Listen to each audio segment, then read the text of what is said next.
Le cas du Soleil est un cas intéressant en astrologie. Parce que le Soleil n'est pas une planète, c'est une étoile. Et la conjonction Lune-Soleil, c'est la conjonction d'une planète, parce que finalement la Lune est quand même une planète, puisque ce n'est pas une étoile. Ce qui n'est pas une étoile est une planète, même si c'est le satellite du. Et la conjonction Lune-Soleil pose problème dans le plan de la théorie astrologique.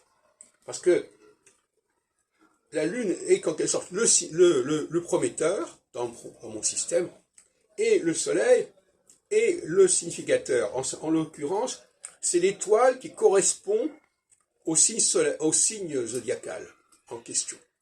C'est-à-dire, quand la Lune rencontre le Soleil, elle rencontre le Soleil dans un certain signe zodiacal. Ou même, à la limite, dans une certaine constellation.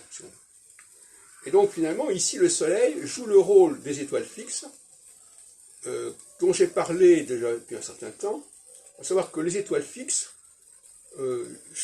représentent en quelque sorte le cycle saisonnier sur le plan cosmique. Et c'est pour ça d'ailleurs qu'on a découvert la présence des équinoxes, parce que on cherchait toujours les étoiles correspondant à l'équinoxe de printemps, ou même peut-être à d'autres configurations solsticiales ou équinoxiales.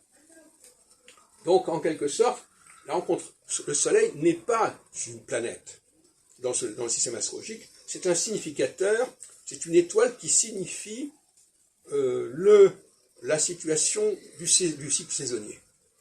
Quand la Lune rencontre le Soleil en Gémeaux, elle rencontre en quelque sorte le signe des Gémeaux, etc., etc. Et ça c'était difficile à comprendre, parce que, justement, alors quand on dit que quelqu'un est né sous tel signe, effectivement, il est né sous tel signe solaire, mais en réalité, ça tient aussi à la rencontre de la Lune avec le Soleil. Et ça pose aussi un problème. Parce qu'on peut imaginer une astrologie solilunaire où le changement, on tient compte de la position, de la rencontre de la Lune avec tel et tel, avec le Soleil dans tel et tel signe.